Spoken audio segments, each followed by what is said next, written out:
All right, welcome back. We continue with the #1 Cochran Sports Showdown. So tomorrow, it's going to be pitchers and catchers down in Bradenton, Florida. Rich Walsh will be there starting Wednesday. His live reports on KDKA-TV. So stick around for that as we find out what they have. And I think most people have come to the conclusion they don't have all that much. The USA Today has them in for 102 losses. That's 60 wins. The over and under is 68. So, Paul Zeise, when you look at the Pirates, at this point, from what you see, the payroll is what it is. They're certainly going to add to it, you would think, at some point, just to get players to play. But it's not going to be much more about that. Is 68 the right total? Yeah, I do. I mean, 68 is right around where I would say what they win last year, 69. And you subtract Starling Marte, you don't have Jameson Taillon even for a month or whatever they had him last year. So, to me, 68 seems about right. And to be honest, it's okay. I keep saying this. It's okay if this is that year, provided there's a plan in place to make sure that this is the only year where they bottom out like this. Well, they also don't have a guy who was the best closer in baseball last year for 2/3 of the year. They took away too much, didn't add much at all. I think it'll be somewhere between 60 and 68 or 69.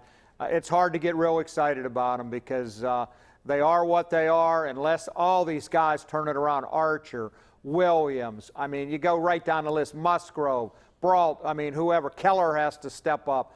I mean, unless everything is perfect, I find it hard to believe they'll win more than 65. And when does everything go perfectly? Yeah, I could see 70 on the high end. Maybe I'm optimistic, but that's kind of scary if the optimistic guy on the panel is saying 70 wins. I think the disappointing part is not just the part about the payroll, Bob. It's the fact that despite payroll, and despite how little it may cost, they haven't gone out and picked up sort of the one-year stopgap veterans that they could then flip for more prospects or more youthful talent at this coming trade deadline. You know, Kevin Pillar, Billy Hamilton just signed a minor league deal somewhere else, bullpen arms, whatever it may be. Those are the kind of pieces that if they perform well for you through the first 3 months of the year, maybe you can flip them for something at the trade deadline, because even though Ben Cherington doesn't want to say it because he's got a different definition of the word rebuild, it is – maybe it's not a rebuild. It's a build, okay, if that makes Ben Cherington feel better.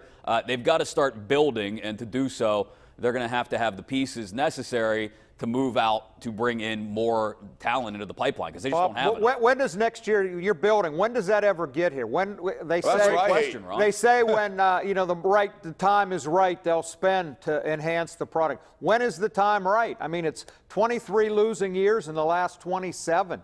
I mean, it's almost unfathomable. It's like being in Cleveland watching the Browns, isn't it? I mean, when is it ever the right time, and when does the building ever pay off, other than those 3 years that they made the wild card? It's a great question. I will say this. I wouldn't build around this core. Other than Josh Bell and Brian Reynolds, maybe Newman.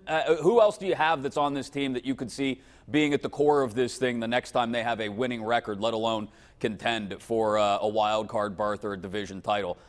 They just don't have the pieces right now. No faith in Luke Mail or whatever. Any of those backup minor league catchers? No. I mean, they've got some good play. I mean, here's the thing. We sometimes probably tend to overrate guys just because we're familiar with their names and we think they're really good prospects. And, guys like Cole Tucker and Brian Hayes and, what's the guy's name? O'Neill, Cruz, some of these guys. I don't know if they're any good. Like, Chris, to your point, maybe these are guys you can build around, but maybe they aren't. That's the problem. And if they aren't, then you've got a much different thing we're talking about. All right, I know that Josh Bell is represented by Scott Boras, so I know where this will probably end up. But what's wrong with once in a while signing a guy to a long-term deal? Let's say he gets off to a really good start. He's coming off 37 home runs, 116 runs batted in, Ron. Why not just keep him and build around him? Why is that so outlandish around here? It seems like it never, ever is an option. Well, yeah. I mean, it's a nice thought in theory, Bob, but it takes two to tango. And, I mean, you got to get Boras and Bell to agree to some sort of deal. And, I mean, the Pirates just aren't going to pay one guy that much of a proportion of their payroll. It just isn't going to happen. And Boras and Bell certainly aren't going to take less, nor do I blame them for that. So you trade him now? I think not yet. Here's the thing. Either you sign him or you trade him. I think you either sign him or you trade him. If you're not going to keep him around for the long haul, which if I'm, Bob Nutting, and of course I'm not, but if I'm Bob Nutting, I think that you need to have a player like that where you sort of build everything around.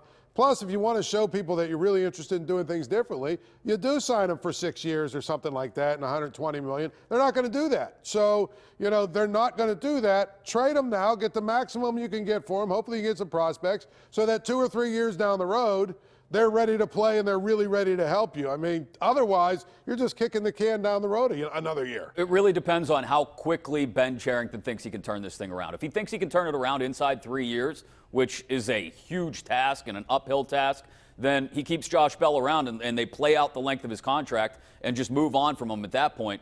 If he thinks it's going to be longer than that, then yeah, they need to seriously consider the idea of moving him this year.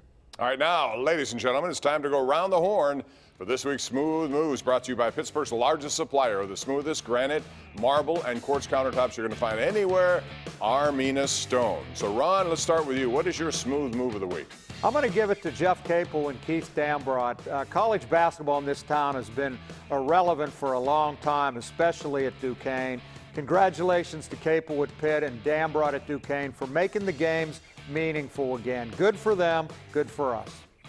I would say, speaking of college basketball, let's stay on that thing. Smooth move of the week goes to North Carolina, who somehow managed to not once, but twice in the same exact game lose because they can't box out the right way on a free throw. And at the end of regulation, all they need to do is box out and they win, and they didn't do it. And then at the end of overtime, same type thing. They did it twice, and then they did about 6 other things that you have to do in order to lose a 5-point lead in 16 seconds. So congratulations, North Carolina. You've done it, something that I don't think I've ever seen before.